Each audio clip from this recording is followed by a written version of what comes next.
Hello, Leader What's Games up? Fanatics, champions. Hello, Leader Gaminites. We're trying to give them a name of Leader something. Gamers. Vastineers, but way Vastineers. way back in the day. Vastineers. But you know, Vast didn't take off as well as Root, so it would be a little weird. I would be. Yeah, they should be Rooter Tutors. Rooter Tutors. Rooter Tutors. Root Toot and Boogieers. Hello, all you Rooter Tutors. Whoever said I'm here for Hunter's BS earlier, it's already off the edge of the PJ screen. Darker. PJ Darker. Yeah. Leader Hosens. Leader Nice. Hosens is Man, really PJ Darker, good. you're on fire. We're crushing it. I am also here for Hunter's BS. So Yeah. let's get movementarians. Actually, what happened was I always threaten that when I'm at a con and I'm super tired, I will sell the firm for $10 to the first person who offers it to me. So these folks now are the new owners of Leader Games. That's right. Official announcement: Space Cats Peace Turtles has bought Leader Games. For $10. You guys probably all feel like dorks for not offering. We're not $10 making board before games that. anymore. I'll tell you that much. Yeah. All right. We're making plushies. I want plushies only now. Vinyl dolls.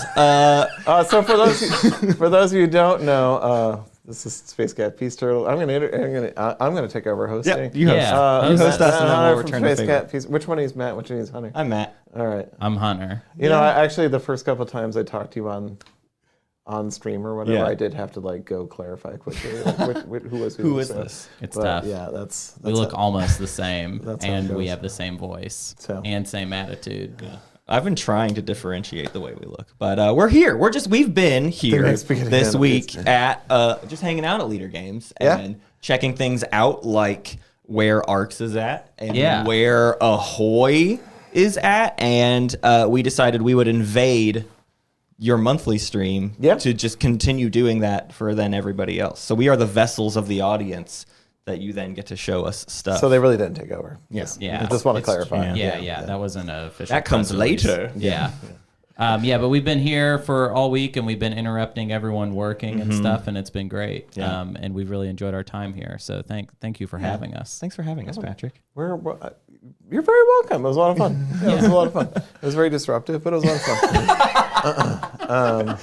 I was kind of planning. So the creative process. There's a little bit of there's just weeks you go really hard, days, hours, months, years, and then there's just a lot of little cycles throughout that. And so for me, this week was kind of I need to not play 2 games a block a day. Right. I need to kind of pace myself a little bit, give myself some time to think about it. And so it was very appropriate time, timed. I was it's just now I get to spend all the time with them. I'll play some video games, do some writing about the game, and so it was good. Yeah. What video games have been playing lately? Oh my God! It's this mainline Power Washer Simulator this week. Wow, big game. Big game. It's like coloring for adults. But yeah, I really got into that. So I'm way in the in-game content of Power Washer Simulator. Which is what? What do they make you What's the power end wash? game? Do you power wash in space? Or? Not yet. So they after the game's over, there's just a bunch of bonus levels you can play. So I did the excavator this week. Wow. And That was probably real dirty, huh? it was pretty dirty. It was cute because my son helped me with it, and he's Aw, 3. It was pretty adorable. Yeah. And I took over for him. It was just a mess, but we got through it. And then the radar array I did also. So or the telescope array. So all done. So My mom needs somebody to power wash her porch now. I'm not in really real going to do life. it. I've done it before in real life, and I did enjoy it, but I'm not doing it for anyone else. Okay, Yeah. well, her name's Michelle. She's very nice. Okay. We'll see what happens. So. Anyway, why don't you take over hosting? Well, I'm curious what else you've been playing in terms of non-video games, if there's been anything. Oh, yeah. We've played a few things with people around the office, but we haven't gotten to play with anything. Yeah, with you anything this with week. me. So I've been playing a lot of this game called Spirit Island. Yeah, still. 2017 hit Spirit Island. I think I got a problem, but I'm not going to do anything about it because it seems pretty safe. And yeah, I was at John Gilmore's wedding a few weeks. I think I talked about this the last design stream, and I played 8 games over the weekend. Yeah. Wow. Of Spirit Island, Nasty. which is Disgusting. the second weekend of my life I've played 7 or more games of Spirit Island. And I just read a book called The Doomed, which is from Osprey Games. And it is a kind of small warband miniature agnostic war game about this post-apocalyptic world where your warband is doing kind of co-op things with another player and kind of competitive things with another player. Very rules light, very simple, very like talk it out at the table and agree what you think is the best thing for the story, and not worry about your warband survival or whatever. And no measuring. So the game is like, you're supposed to set up enough scenery so it's logical that like, yes, I would walk to the corner of that building, or yes, I would scramble over this wall or things like that. Right. So I read that. I'm getting ready to play that. I played some D&D because I've been playing D&D weekly for a couple of years now, and not a lot else lately. I've been kind of. What kind of D&D characters do you gravitate towards? Like, what's your kind of? I always like playing wizards because I like the solving the problems with like weird, crazy spells. with real tools. Yeah. And I like blowing things up, yeah. And in a role playing setting, and but I'm like the permanent dungeon master also because so I'm dungeon mastering right now. Then my wife and I have been getting into stuff with my kids. So we played like Dungeon last week. That was fun. We played a game of Love Letter. About Love Letter today. If you want to play it tonight, we're supposed to play Dune. Yeah, I know, but I don't think we're gonna. I don't know. We gotta get the critical mass we need. So we'll see. We'll see where we're at. So there's only so much time. Only so much time. Yep. So that's what I'm playing. Yeah. Well, speaking of time, let's talk about Block a little bit. Let's get into it. Yeah. So I don't know what I talked about last time. I have to go back and watch the tapes. Let me go do that real quick. I'll be right back. Yeah. Everyone wait. Everyone hold still. Here's what I'll note about my. Oh, you go ahead. Actually, I'm gonna I want to see where you go. Just the thing I noticed is that you had at least one or two of your employees bust out like a bandsaw or something. Yeah. You're trying it's a miter saw. A miter. Yeah, okay. Yeah. So we can get correction from our producer, but I believe it was a miter saw.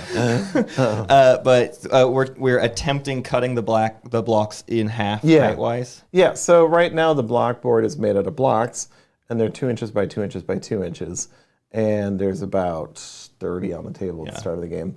And because the 5x5 shape makes the start of the board. Mm-hmm. And the problem with 2 by 2 by 2 inches is that you cannot see where your pieces are sometimes, frequently. And so, to me, it's part of the fun. You get up, you have to look around, you have to memorize where things are. More like a coffee table game if it was down low. It'd be better. We have these tables upstairs so we can sink into it. And so, my production assistant, Alita, tried cutting the blocks in half height-wise to create better sight lines for the game. And I think we do need to try it. I think where we're at with that experiment, it is going to work. We'll need slightly taller pieces, but again, we're not going to use meeples in the final product. We're gonna create meeples for that, so we can make them a little bit taller. So we tried cutting them in half. And none of them are done yet to play a full game, but I think we're going to want to continue and see where we're at. Have you thought about, instead of making the blocks smaller, just making the meeples really, really, really tall? Would that work? Alita pitched that also. Oh, really? Yeah. Like 4-inch tall. Like giant. So that weird Space King that for arts, we brought that over and tried using that. I see. And that, of course you can see the Space King. He's very tall. So Or normal size meeples, but like very long flags stick out of the top. Sure. Of their Yeah. Everything's beautiful. But everything about we're full of good ideas. Everything about it tall. So. But no, the game's going pretty well. I think last time I talked about it in public, it was going to be 4 asymmetric rolls. And since then, Cole suggested, and I'm in such rapid iteration mode, it's hard for me to like take a big idea and implement it right now. But with Cole, like I had thought about splitting it up, and then Cole said it, I was like, I will now make that's a good decision. I'll make the time. So Cole's acting as my good decision barometer.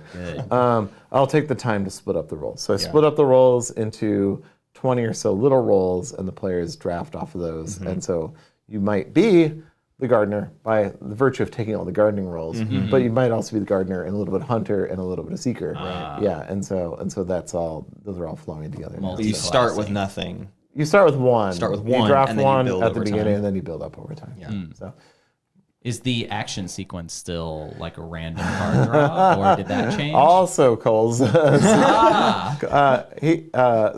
again, this is something I've been thinking about doing, but it was like we played a game, and Cole asked me, "What is the like defense of playing it in a random order?" And I said, "Well." The hunting, and I think Nick and Cole were both like, the hunting isn't as strong as you think it is.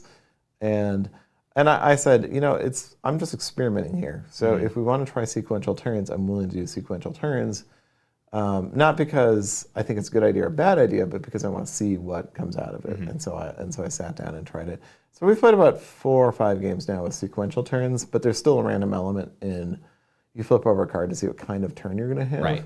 And that's been working a lot better, but there's been some trade-offs with it. So.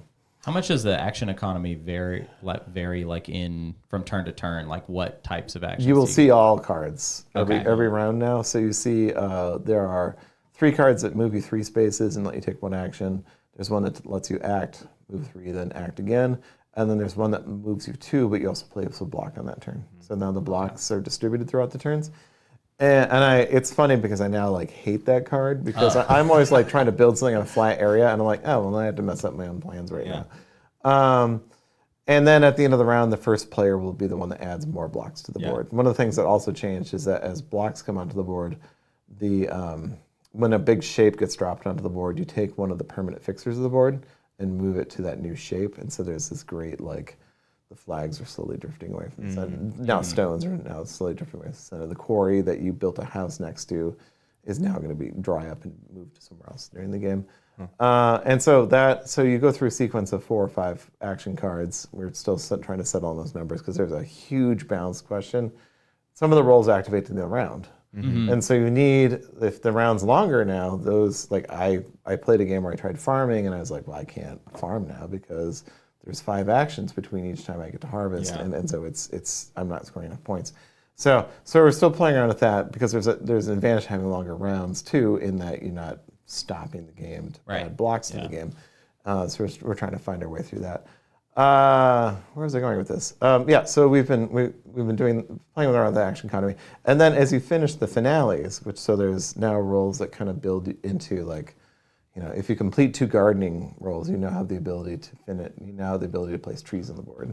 So the larger things that are dependent on other pieces, now we can put at the end of the game. Oh yeah. Because trees, you need to have other greenery on the map to plant a tree. Right. So so now once you finish placing trees in, you get a new action card that goes into your deck, and that action card that says everybody gets a piece of lumber, and you get 2 or something like that. So now there's like. Now, once you bury, once you get 3 trees out, now everybody's going to benefit from that board state. In addition, there's now 3 more trees you get wood from in the game. So that's cool. Yeah. So it sounds like maybe the ability to place blocks though is kind of more evenly distributed amongst the players. When I played block, I got to place every almost time. all of the because you're always the blocks. last player. Yeah.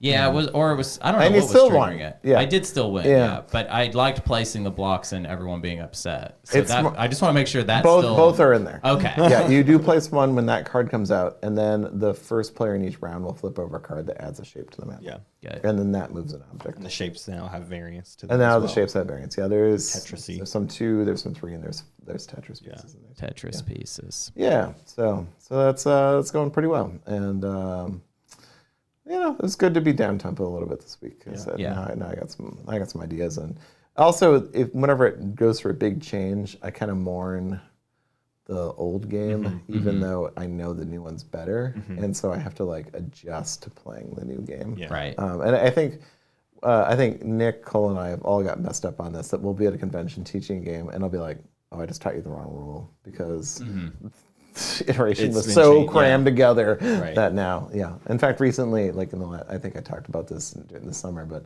I recently found out I've been teaching a rule and root wrong from the core set for years. And so Wait, what rule? So I really thought that the birds were either place a blue card into the decree or any 2 other color cards, and it is place 2 cards, one of which may be blue. Oh. And so for years I've been, and that's not a bad way to play. I mean, it's not terrible, but it's wrong. But it's wrong. Yeah.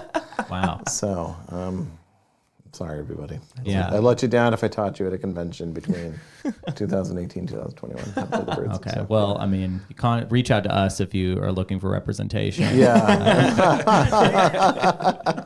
And I literally was reading the board at a con, and I was like, what? What is it? When did this change? And then I was like, oh, during development. A long time ago. Development.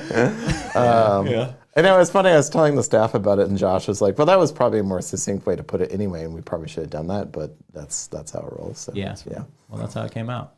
So Block releases next week, or what's? Yeah, I think that seems pretty. That seems like a pretty safe bet. Next week is probably when we're going to do it.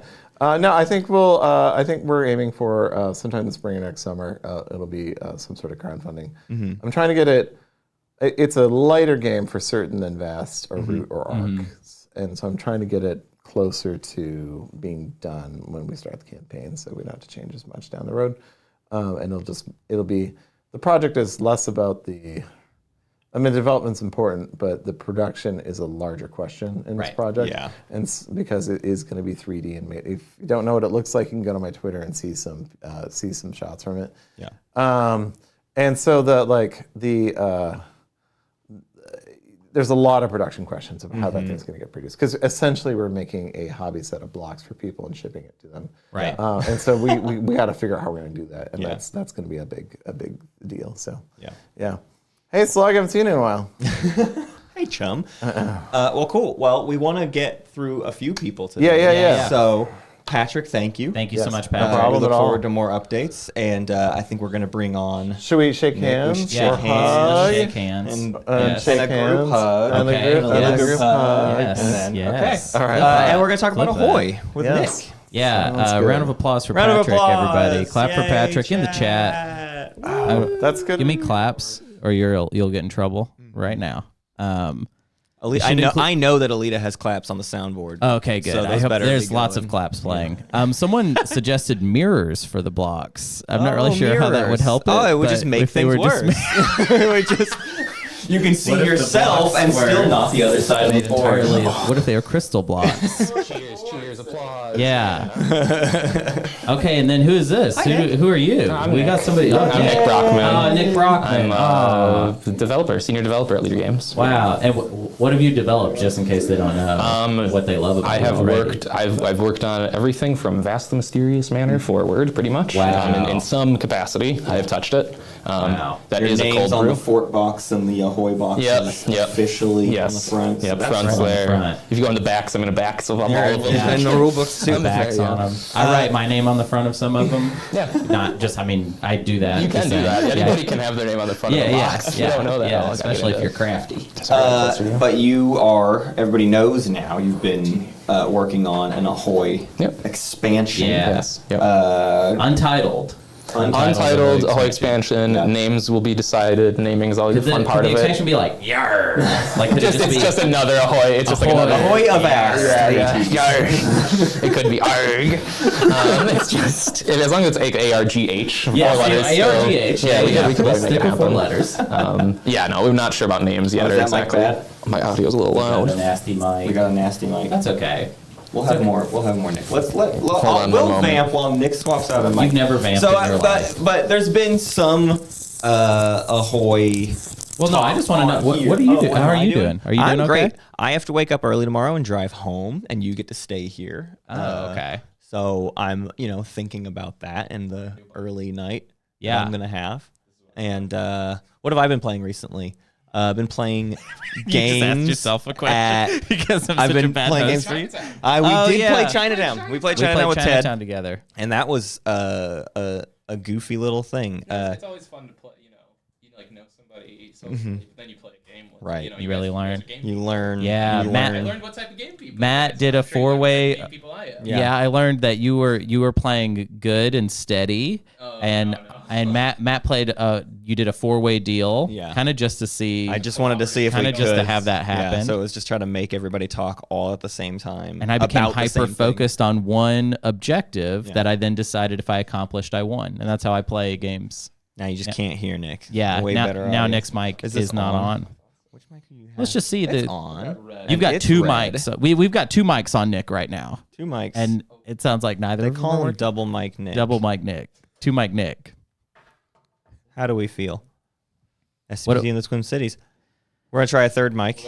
Hi, Cole. This will be the third. My mic. We're production just gonna- assistant, Cole. Everybody, thank you. By the Yay. way, if you live in Minneapolis and you like me, or you just see me for the first time, you can come see me do stand up comedy tonight at Sisyphus Brewing. I'm going to be featuring for my buddy Jake Silberman. I'll be doing 20 minutes. And if you figure that out, if you figure out that you like this, then come on down. If you don't like it, you don't have to come. And there'll be another show tomorrow night, 8 p.m. Sisyphus Brewing. I don't know if that and because it's on a Leader Gabe stream, this is a professional endorsement is what's happening. Oh right yeah, now. sure. So legally, whatever. Patrick No, Leader. I'm not officially endorsed by anyone here. Will just be there of my own volition, and so will you. Yeah. That will be how it works. Nick, how do you sound now? How do I sound now? No, the levels are not there. No. Oh, how about now? Yeah, there's Nick. Yep. I see Nick. Oh, yeah. I see audio levels. We're in there. Anyways, Do we have to buy Hunter a drink if we go? You do not, but you can just give me money that you would have spent on the drink. It's fair. It's fair.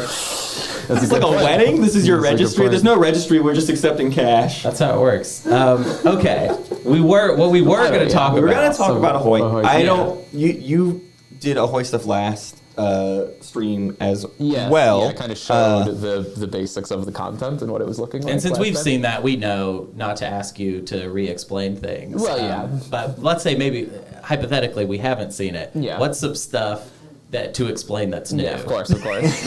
Hypothetically. I'm not saying that's true. Yeah. No, I think the biggest change that's come since last time was to the Swindler role that people had maybe heard about. The Swindler role, the old one, was kind of a player-driven economy. He was trying to put out goods onto the map that other players would pick up those goods, and then he would score based on how valuable the region was in which those goods were picked up. It was very cool in concept, and it was really close to working a lot of the time, is what I'd say. But at some point, having something only 60% working for so much time, at some point you're like, okay, there's clearly no way to close kind of that last gap. Right. So the direction changed on them. I think I probably abandoned more design work than I have on most projects actually. Oh, wow. When I threw it away, I put the Swindler felt like my job often is just seeing how close is something to being finishable, right? Right. And my professional opinion a week ago was oh, this version is definitely finishable, and then just A week later. working on it, you're like, maybe it's Wow. not. So when you threw it in the garbage, how many hours was that that went into the trash can, you think? I mean, that's a few weeks of work. It's a few weeks of work. Straight up, probably a few weeks. Yeah. What is the breaking? And then that's not even taking other people's playtest time into Right, account. right, I bring just 3 people you. to the table to talk about the game, and Wow. then I feel like we've heard this from you and Cole on a number of occasions of throwing something out like that. As a person who I have not ever been a part of development. What is the breaking point? When do you decide this just needs to go? Do you wait for the spark of a new idea, or is it just I have to force a spark because this isn't working? So it's about I think it's a lot about momentum. Yeah. If something has legs, you can kind of feel that momentum with the project as you're working on it. And it was like I said, I had kind of judged the speed a few weeks ago, and I was like, no, this is on pace. I should be able to close these design doors, make things work how they need to. And then it's 1 week of trying to fix the wheel on the car, week 2 of trying to fix the wheel, and after a while you're like, maybe buying a new car would be faster than doing it. And I mean, often you want to work on something that you're inspired by. That's feeling interesting and whatnot. And it even was when it was becoming difficult to find new exciting ways to even do it. Yeah. And then also it was the classic sign of development going too far, where it was there was so many rules. There were so many rules at that point with the Swindler. I'll post it on my Twitter or something, just the you won't have the rules to see, but just the difference in text between the player board a week ago versus this one. Right. There's just so much reduction in that because I was able to just literally just wipe all that under the rug and be let's just start fresh. So it's a lot about it's about being really critical of your own work also, genuinely. Sure. I mean, at some point I was I don't know, I'm just not happy with this. This isn't as cool as I think it can be. And knowing that it can be anything is the thing that you still have available, and it's really easy to get stuck on that. I would say I was stuck on it. I think I probably wasted if I'm gonna judge myself, I wasted a few more days than I should have probably even trying to keep getting it to work. I think I probably could have abandoned it a little bit earlier. That's understandable, though. Of We're course. talking about throwing away hundreds of hours of work. That you would be like, I'm going to take a couple days before I destroy this. It was a few weeks of stuff to just to just say isn't working, right? And it is always like, on the opposite side of it, I learned so much about those types of economies and whatnot. Right. I mean, I talked to Cole for hours about the relationship that the Swindler had is super similar to the Riverfolk dynamics, and so many of the problems that they ran into. I'll say this here: the joke I said was like the Swindler was like based on the Root faction that like works the least almost. Right. like the Riverfolk are like really tricky, and like the fact that they do work is like it's a miracle almost. The fact that they're able to ride off the other player's economy and engage in that space and do it, and Root has a lot of. It made me almost like. Litigate all of the differences between the games to understand like why is Root capable of doing this, why is this game not capable of doing it, and like tons of design and dev lessons came from that, honestly. So so you definitely, I mean, this is probably obvious, but it's like you don't lose that work. Of 100 course. of hours now informs the new design. Exactly. So what does the new version look like? The new cut of it, I'd call him like the captain or the magnate or something. So at the beginning of the game, the conceit is that you're a singular ship, like a lot of them, but you have the capacity to build out 6 new ships, one of each associated with all of the island types. So you can build the Spectre, which is like the skull ship, and it's very good at fighting. You can build the Ruffian, which is the sword ship. You can build the Cuisine boat, which is like the fish boat, which it's a floating restaurant. So you have to go around the map and you have to find captains for those boats. So you'll have to go to the market and you'll have to find, a pirate guy to man the pirate boat. Once that boat's manned, it also has a crew that it wants to acquire. So at the end of the game, it'll score points based on if it was able to, the Cuisine boat wants a chef, it wants a waiter, and it wants a sous chef or something. So they're kind of doing a small set collection game, each of the boats. And then the boats also have kind of a bespoke scoring opportunity where the Ruffian, for example, will get points every time it fights enemy boats. The restaurant can sail up to enemies and it can heal them and get points for doing that and increase the regions. So it's a lot more about, the way that I like it is a lot about command. You're taking singular actions and then you're influencing 4 or 5 of your ships on the board. This guy goes over here and fights. This one goes and explores and does stuff. It's very, it's just very command based. Bigger turns. It feels like big. Like you're controlling a lot of stuff. Where the Smuggler is so nimble and individual. You're just zipping between lines. There's a lot of big moves. That's awesome. So someone in the chat was asking if there's any plans for there to be any Ahoy bots. Currently, there is not a plan for any Ahoy bots. I don't know. Ahoy Solo, I don't know. No, I don't know if that would. Not an Ahoy bot. That's a different kind of sailing. It's too pure for that. Okay. Yeah, I can imagine like the like that metal fish from James and the Giant Peach or something. Is like the first. No, now I was with you. I was on your side, and now there needs to be Ahoy bots. Not even just because of the art. Really, it could be cool. We could just tell Kyle that there's going to be Ahoy bots. Any tips for changing a theme in a game design? Whoa. That's a great one. Actually, that's a really good question. Yeah, I've done that a number of times. Right. It's about finding what the emotional resonance is of things, and like what do things actually feel like in the output, and what can you match them to? So like, Fort is I think one of the best examples, at least for myself, where it was like the theme is it feels so good about the gaining your friends. They hang out here, they leave eventually, and that mechanic was like. It comes from like an emotional angle almost, really, is how you have to think about games a little bit more, and being like, these can be anything that's coming and going or whatnot, but games often are really concerned with being about like real spaces and like logistical things. This is a business, so that the goods have to come in and they have to leave. And like when you have systems that have like really hard and fast rules like that, like I think of like economy games, of course you're going to make businesses every time.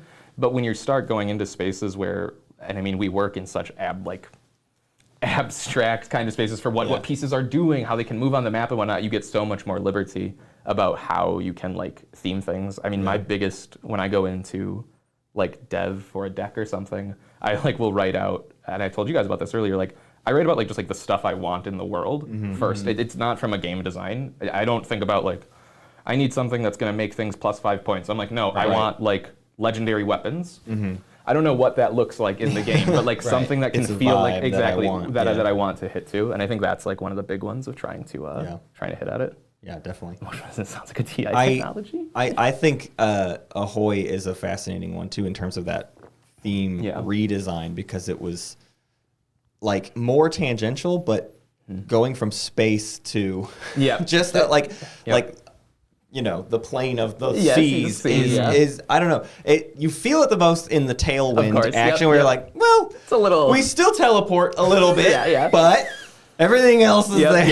Like you have to be willing to do a little bit of hand waving, like just like it's you like snuck through. I don't know, and it's like I don't know games. I'm certainly in the like I don't know games don't have to be so self-serious. It's like I come from certainly much more of like the play angle of things where it's like if it's fun, that's more important than the like that side of it. How much of the factions existed in the original design of base Ahoy compared to what you put in to now be leading like the development of 4 factions? So you're talking about like a different type of work essentially, or? Well, like when you took over Ahoy, was there some semblance of the Sharks and the?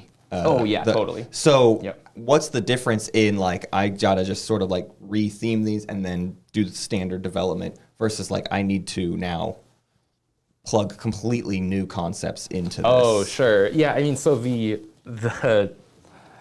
I don't know. I guess I was like I just got a lot more freedom for the with my own content. I mean, when I was doing the base game retheming, there was like the few things were like about like what makes sense, like prey predator wise. Literally was one of them. And I was like, so like when it came to the other content, I'm like, I need something that's a predator again for the new content. And like I don't know, when you look up like big ocean sea monsters, and I was like, the big ones are sharks. Sea otters is like one of the ones where I'm like, that feels like a harder angle to try to explain to people that apparently those are really violent. I didn't know that. And then it was like, well, you got whales is really the only thing to do.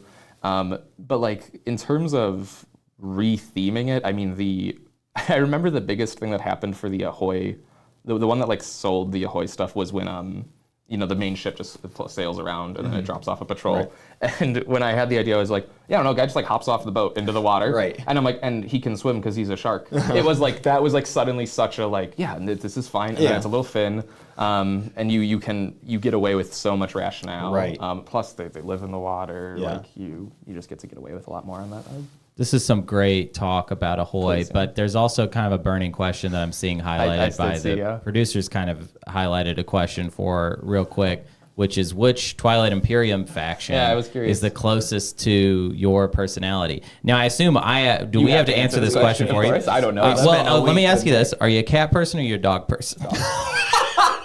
Dog person? Uh-oh. Well, so I'm gonna say I feel like I'm gonna take that as being cat. Actually, we're gonna say that you said cat, and that because there's 2 types of cats. There's money cats, and then we have exploration cats now. And I feel like because there's so much exploration in Ahoy of throwing the tiles down, I'm gonna say that you're Nazroka cat, just the cat though. There's 2 parts. Nazroka there's a big black cat, on your and then there's a little goblin. There's a little man. Yeah. We'll find I do like a little guy. I love a little. That's just a little. We all love a little guy, little goblin right guy here. Yep. Yeah. Oh, there we go. See, Nick is a Nazroka. In Chinatown, you were all about finishing just like, let's just make a deal. Come on, don't think about it. Come on, let's just make a deal. And I feel like that's very Nazroka. I mean, just take the relic, just like relic fragment. I loved playing Chinatown with you guys because it did show the, like I said, I mean, that was where, before my mic broke, that was the thing I was talking about, it just shows the different types of game people that you get to play with. And it was playing Chinatown with people who play a lot of long games. I was like, all right, I see. We'll talk forever. I was like, oh, these guys are willing to make this deal go for a while. And I'm like, let's get going. I'm not done. I was never done. I've got like 10 games to play this week. Like, I need to get this. Every deal, I was trying to rope somebody else. Like, how can we make a third party forcibly a part of this? You're always trying to make the deals like fair. You wanted everybody to win. Every one of Matt's deals had to involve multiple players. Yeah. Like it wasn't good enough to just if someone's gonna get screwed over in the deal, it's not gonna just be me. Yeah, I'm dragging somebody down. There's gotta be 2 of them. Oh, I see. So the whole time you're like, I feel like I'm doing a bad deal, but you're like, if someone else is involved, then they're also. Maybe they're also getting duped harder. Such a particular way of doing it. Well, cool. We got a little bit of time left, which I know we want to bring Cole in to talk about Arcs in the new map. So, Nick, thank you so much. Yeah, I don't know what's happening with the mic situation anymore, but thank you, Nick. Round of applause, chat. Yeah, Yay! round of applause. I want Everybody. applause in the chat. Applause in the chat, or you'll get in trouble. That's my Patrick rule. insisted on this being in it, but I don't. Maybe we can cut the camera too. It's a Lego. It's a Lego thing. Yeah, there you go. Okay. Just a little bit of time for that. All right, go ahead, Cole. Sorry. Yeah. Anyways, I guess we have Nick's mic still. we'll try. We also have the mic that Matt's holding. can just do a thing. And now then I'm me here. and Yes, Matt. all right, perfect. This will be like kind of a flashback for Matt if we have to share one mic. Yeah. That's how the How we first started the 50 show. episodes of Space Cats Peace Turtles are recorded on a blue microphone, and we are like this close to each other. And we didn't even think that was weird. Hunter's talking, and then it's my turn to talk. And then Hunter comes in. It took so long for us to realize that we probably really didn't have to stupid. do it that way. Every podcast is recorded that way. Yeah. Surely all the NPR people have been doing this for years. How's it going, Cole? It's good. How are you? I'm good. Thank you for having us. Yeah. My It's pleasure. been fun to hang out. We got to we got to check out a little bit of Arcs. We didn't play much of it yesterday. Y'all played it all day, but we got to see. It was fun for two parts. One, people kept having to cycle each other out. Yeah. So not only were like fates between acts changing, but also like Nick had to take over for somebody when the acts changed. So you got whole new personalities. So I don't know. What did you get out of yesterday's Well, playtest? it made me feel very good about our rule that you should not do that. People ask us like, if I have a player showing, can I like sub them out? Yeah. No, It's like not great. we made a whole game about that. Like, you can play that, do that with oath. But we had Nick subbed in for Alita, Ted subbed in for Nick. Yeah. It's a mess. It's a Yeah. mess. And then Nick came back. yeah, after finish. Ted. Yeah. to after. grade Ted's performance. It was really Or great. apologize to Ted for It was his really grading mistakes. Alita's performance. I Yeah, think. sure. She did very well. I got crushed. Well, the big thing that I know you guys posted on your Discord, but the map. Yeah. It's not radically different. It's visually No. different. It but feels. the feels structure is different. Yeah. the exact same, basically. But I don't know. Yeah, so I guess there are two things to say about the map. So the first thing to say about the map is when we're finishing a game, we spend a lot of time looking at all the materials together. Like you kind of can't help but think really holistically about everything. Right. And we have this nice wide format printer these days, and so we run these like big sheets. I brought some in. I don't know how fancy we can get with the overheads, but I brought some sheets in. Beautiful. Okay, so like for instance, look, this is a mess.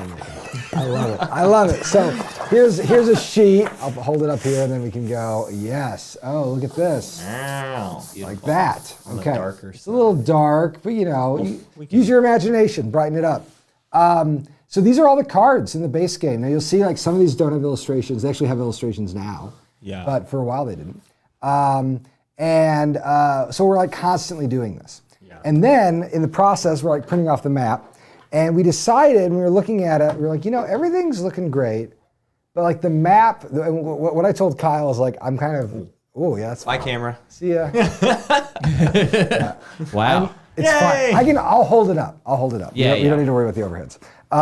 So like we're looking at all the pieces together, and this is a really good moment to think about color. These aren't exactly the right colors. They're very, very close. Just because you it's hard to do a color match. Yeah. But we're looking at all the art together, and what will happen is we will see art that was done earlier and be like, oh, the whole look of the game is like drifted a little bit. And one good example of that is the cover of the game, which is like one of the first things that we did for the Kickstarter. That was like probably the first asset finish was the cover. Yeah.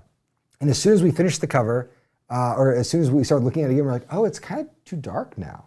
Like all the art of the game very slowly brightened over the course of finishing it. And so now we actually have to go back, and Kyle today is like recoloring the cover, changing some line work, just trying to make it look like everything stays together. Yeah. And so as I'm looking at this, in the back of my mind, I'm always thinking about our kind of production budget, which is like, what are people working on? How much time are we spending on assets? And I looked at all the assets and I said, I like the map. The map's good, but it's like slightly too visually noisy. And if I were to grade everything in the game, like the guild cards, the action cards, these are like A's, A+. The map's like a B. It's good, it does the work, but I think now that we've seen the whole game, Yeah. we can hit it again. And so Kyle and I spent about a week working on it. This is not the final map, but it's close. And I'll hold it up. Oh my gosh, the camera's back. We got the camera back. So this is not the most current map because that map is currently buried under a bunch of pieces in an active game. So like, these flags and things are wrong. And some of the colors and stuff aren't quite right. But this is the new layout. New shape. Now, one thing I like about it just as a visual piece is that it, I had a really funny comment from Ted, our wonderful business manager. I don't really know his title. He handles the money. He said finance Y'all director. are funny about. We started asking every people time about titles. Yeah, everybody we We ask. don't really know. Yeah, no one knows. I mean, we're all. What y'all do look, already? Some games get finished here. No one really knows how The funniest answer is to ask Alita directly what her role is, that's and good. she'll just sort of panic and try to run out of the room. I think Alita is a production assistant. Patrick's Probably. production assistant is what Yes, we've settled okay. on. We're the ones now assigning you all your titles. Yeah, so you get the we little- you found get the little consensus key. Yeah. amongst you all, Oh, and then perfect, we great. get to assign you titles. So Ted, the thing I love about working with Ted is he's a sharp guy, but also Ted he defers to creative side constantly. He's always like, y'all are best, not trying to tell your business. But he said a funny comment after we were playing a game, or he was like playing with Nick or Josh or someone, and he's like, I like how the old map looks on TTS, but I don't like it in person. And I'm like, that's interesting, why? He's like, I don't know. And then later I was like, can you write me like a paragraph? I gave him like a little writing prompt. I said, Ted, I need you to put in your own words, no AI. I want you to just tell me what's wrong with the map. And he wrote an interesting comment about, he spent a lot of time thinking about what his eyes were focusing on. I was like, this is interesting. And so I did this exercise where I just sat on the table looking at the map for a while. And I realized when you're looking at the map at a side, you're really getting a very different experience than looking at it on top. This is, I'm sure for TI, it's really interesting. Yeah. Because the top view does some things really well, but also the side view does other things really well. Yeah. And it's crazy how exclusive, Right. how exclusive they are. So what I found was it had to do with these little curly edges. The original map that we had been working on has a lot of these kind of jagged edges. The problem with the jagged edges is they don't communicate a lot of meaning in the game, and your eye keeps getting drawn to them as you're playing. And so we're like, we're spending all this visual attention on an element that does not have a ton of game impact, but is also not as beautiful as the planet illustration is. And so that led, I looked through, we've done a million versions of this map. I looked through early versions that Josh had worked on. I talked to Kyle about other things. And then Kyle slowly worked on this alternate layout. And the basic principle of the layout was, what if there were fewer lines? If we were to just think about how much is being spent on a coastline, if we were trying to minimize the coastline. Right. And that allowed us to make the planets a lot bigger. The actual spaces got 2 to 3 times larger. And it also just, it looks, what I like about it the most is that it looks as peculiar as the other map. It has a real striking character to it, but it's a little bit more pleasant to play on, and the visual relationships are much clearer. Yeah. Right. Yeah, I one thing I'm obsessed with these now with the new map is what's going to happen in this little space. What this will now, because I don't think there's a defined function for that, it says, and I choose to define it, but I don't know what that definition So will be. this is the kind of thing, I looked at this and I'm like, in another world we have made the resource tray fit in the middle. Sure. Are players going to put those there? Are they going to be rolling dice? That's a dice tray. It's the dice tray. It's a That's dice exactly tray. what it is. I think it's going to be up to the players. We're going to leave it as is because I we actually can't. think for combat that's a great Patrick idea. is in the chat saying Popmatic bubble. Yes, there you go. It's fun getting into trouble. You could, if you had all the dice in there, you feed it into the bubble, and then There you go. Milton Bradley is gonna love that. Production's gonna love it. The production schedule, you guys were almost Sorry, Ann's at Essen, and we've changed everything. And there's a funny note where we are now we've locked down a ton of things. Actually, I've got more things to show. Yeah, There's so many things to show. Show it all. But look at here we have I'm making a big mess. It's the miniatures box. This is the actual production box. Not a production box. It's a PPC, but built with near final files. We've got the little illustrations on the back. Awesome.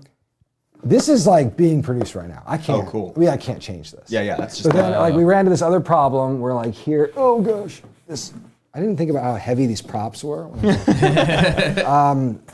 So like this is the ARC's box, the campaign box. It is it's actually going to be slightly taller than this, but like all of the trays are in either final sampling or production, depending. So we ran into a really funny issue when we were playtesting yesterday, because these trays right here, they're used to store the player positions, not player positions, these are store the board positions. And it's a little hard to see. Let's see if I can catch the light right. There are embossings of all of the region names. Right. But they have a certain number. Yeah. So like they have a certain order. So this is like gate, arrow, moon, hexagon. Wow. But on the map, we had them in like this is moon, arrow, hexagon. Oh yeah, the So order. like these are flipped. And as you're doing it, you really want to be like going in order. Yeah. Sure. And because we can't change this, we will change the map to reflect this. Got it doesn't it. have any gameplay significance. Got Okay. it. Doesn't have any gameplay significance. But You it, think, except for the freaks who Except for like, the freaks really dug who in. are- It's who like, are listen, really- it's all It's about really the better moon suits. before Yeah, they flipped exactly. moon suit, dude. Yeah, just busted the game right up. But that's like, I mean, that's the stage of production that we're at right now with this game is we are no longer allowed to change everything. Yeah, that's Okay. really funny. That's really exciting. Yeah. We had another note of that, like these guild cards, the guild cards have a little key icon in the top left, and it's orange. And I remember Patty, I think, looked at me and was like, if we could make it like blue, the contrast would be better. I'm like, yeah, we already locked the dice colors though. Oh no. And because those, we And kind those of are want them orange. linked, Yeah. we want the keys linked to the raid dice. Yeah. But that's how it goes. And these are exceptionally small things. If there was anything major, we would of course stop Just production find a or way, change yeah. it. Like, that's fine. But for little stuff, Well, it really proves to you what is major and minor too. Yeah, exactly. You I'm are not gonna- faced with, okay, does the moon thing matter? do I want to have like a meeting with the director of production and then have them have another meeting with the factory just to be like, I really want this blue to be like a little blue. Yeah. No, I mean, especially when they're like, well, I gave you like 3 weeks to decide the blue. Yeah. So it's a lot of little stuff like that. We actually have, in this box, and here we can go to the overhead camera. The box, I mean, this is pretty much the design of it. The player trays are going to go here to store the board position. And then all of the punch board, like the boards and stuff will be here. Oh, thank you. All the boards will be right here. These are like the trays for the players. This is a miscellaneous tray for campaign stuff. This tray like stores the resources in the game. So all these little trays kind of sitting right there. And then all the cards go on this side. Now this looks very full. It's because the cards are essentially like double stuffed. Yeah. So like actual sleeved cards will have like probably a full bank empty. Oh, good. And if you don't sleeve, you'll have half of this tray empty. Cool. And this fits. This would fit your whole base game base set game, into it if yep. you've converted to campaign mode or whatever.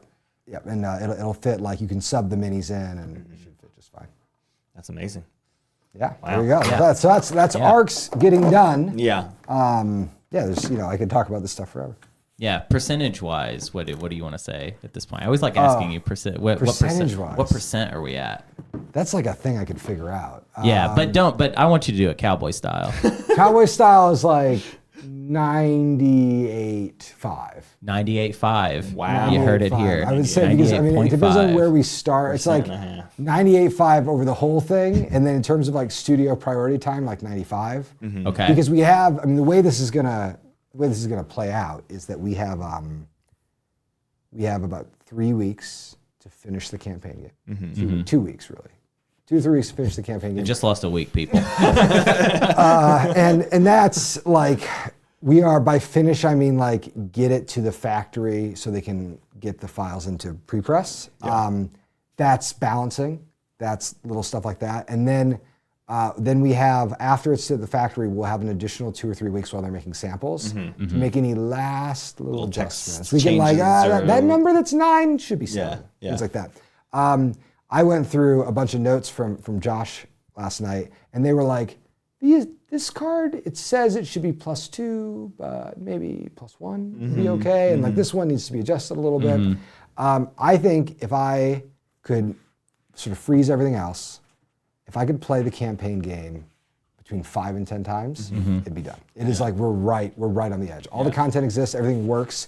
It's really just a question of balance. And then the last thing, and this is something that I try to be very conscious of, as you're like deep in the weeds on these games, it's very easy to overcomplicate things at the very end. where you're like, well, I want to like correct for this rule or this exploit, and so you like add another rule to it. Yeah. And so I've been going through a lot of cards being like, could we just make it a little simpler and stupider? Just a little. Yeah. Because there's just so many cards. Like we don't need to be like too clever. Right.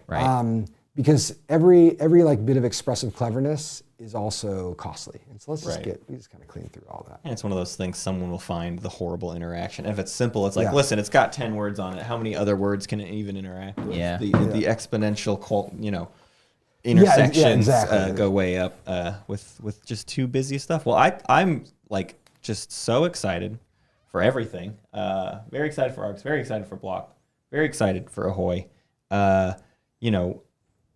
When I don't know where I was even just going. I literally lost it in that last sentence. When I lost my train of thought. Question? When am I going to ask a question that matters? Probably never. Base game will fit. Base game will fit. Yeah, base game will fit. Yeah. Can we see the minis? No, they're upstairs in Ann's office. Right minis, here. We already showed you. It's this guy. I'll say about the minis. The minis, if you want to see them, they're in a Kickstarter update from a couple updates ago. We actually won't get to see them washed until the next production step. So we will get a miniature sample probably in a week or two. Gotcha. Cool. But we already did like size testing with the actual like 3D printed miniatures. So we like know pretty much. Yeah. Awesome. Well, earlier someone in the chat actually asked if we have ever played Starcraft together, the three of us, and I thought that would be something we have not. We I just haven't. want to say that Let's we haven't. do it tomorrow night when we get back. Yeah. The impression that I've gotten from you in talking about Starcraft a little bit is that you would completely annihilate us, and that it would not even be sort of close. I mean, or can we have Starcraft chat for a second? Yeah. Just a little bit. For people who, first of all, Starcraft's free to play right now. Yeah. So you can just play StarCraft 2. Yeah. Treat yourself to the greatest game ever made. Yeah. But also, there's been an interesting thing. The last, I think, even couple patches, it's essentially run by like a community board now. Right. You're talking Starcraft 2. I'm talking about Starcraft 2. Yeah. Starcraft 1 has been run by a community board for a decade. But in Starcraft 2, they just released a new patch like Monday with a whole new set of maps. And it's great. Wow. They're so smart and intriguing, and they made some very thoughtful balance changes. It's never been better. Who do you play? I play Zerg. Almost. And I play Terran. And I'm a little Proton. I think we should 3v3 sometime. We should have do some it. fun. This is so fun. Yeah, I'll play 1 too. I love Brood War. Yeah. I love even not Brood War. I'll play like just OG Starcraft. It's just different. I think Brood War has its own character. Right. No, I think one thing that is so interesting about StarCraft 2 is how the community, I just find, is like very kind. Like you can lose a game of StarCraft, and as you're like, wow, I really got ruined. You can pause the game and say, hey, can you tell me how you beat me? How'd you do that? And they'll will. Yeah, they'll like talk about it. They'll and like have like a little I like. need that. That's you do what need I that. need. You need someone to. When stop I played and say, StarCraft 2, it was Wings of Liberty, and it didn't matter what they said to me. I just was going to put my face through the table, like through my keyboard, no matter what. I just finished. I finished any game, and it was just like through his own table. He has an imprint of his face in the table. Yep. No, I lately. Let's see, I'm trying to think about what builds I've been running. I really like using. I like building forward expands very forward. Of course. Like really gobbling the map. Yeah. Is my favorite way to play Zerg. It's like the very aggressive expands with lots of interesting static, and to kind of like trap them in their little corner. I love the caster units. They're so good. Of course. Yeah. So much fun. Give me the weird micro. Yeah. I was just trying you like so that hard. weird micro. Yeah, it makes sense. I can't do it. I just would try to 4-gate. Yeah. That's just like, I'll 4-gate. Just throw 100. I remember you did at it him. perfectly one time. We watched you do it once. When I first started playing, the person who was teaching, so I was really bad. Like I loved StarCraft 1, and when StarCraft 2 came out, I thought, not gonna play the campaign. I'm laddering. Yeah. And I'd never played StarCraft 2 before. And I went right to the ladder, and I lost the first like 30 games. Right. Just lost. Over and over again. And then I was like, okay, I think I'm starting to figure it out. And someone told me, pick like the dumbest build. So I did like the 7 Roach, like 330 hit or whatever it was in Wings of Liberty. And they're like, pick the dumbest build and only do it. Yeah. And because you should be able to beat pretty much anybody without using any of the tricky units or Right. anything, just by playing the game. Right. And then, so what would happen is, as I got better at the game and started climbing through the ladder, I would get to the late game and not know. No, it wouldn't even be this good. I was like, I'm like, how do burned out. How do I hit air? I don't know how to hit air. And then gradually, my favorite thing that happened in Starcraft is that when you get to that late game and there's no money left, and you're like, I've got 4-lings and like a drone. You've got like an SCV and like a couple other little things, and we're trying to find each other. And there's no money on the map. That's my favorite part of Starcraft, and unfortunately, it's gated behind like hundreds of hours. Yeah, of of course. Yeah. The game has Yeah. to go on for 2 hours. Yeah. So. Yeah. Well, cool. All right. Well, we will let everybody finally get back to work Yeah. here. Actually, now ARCs can come out because Hunter and I are going to stop bothering everybody. So thank you for hanging out with us. And Yeah. Cole, thank you for hanging out with us and having us all week. And Thank you for coming. It's been so much fun. It's been a great Yeah, time. this yeah. has been really great. Thank you to Chat, Thanks, for Chat. tolerating our presence here. I really appreciate it. Yeah. I really like you, Chat. You're so nice to me. And do you guys know when your next month's stream is? Next month's stream will be, I don't know, probably second week of November. We will probably have a stream before that Oh, fun. Ooh, Oh, okay. fun. Cool. Uh-oh. on a nautical theme. Oh, a nautical theme. What could that be? Look at that. I don't know. What could that be? But I would say our next probably design stream will be either first or second Tuesday of November. Cool. Okay, very cool. And I will be at Historicon for folks at Historicon. And then Yes. people, if I'm not on the next stream, you can find me at BGGCon. And then the whole team will be at Unplugged. Yeah. Whoa. Cool. Wow. Very, very cool. I might go to Unplugged too. You might be there. Just 'cause. So Also, I might be there. Yes.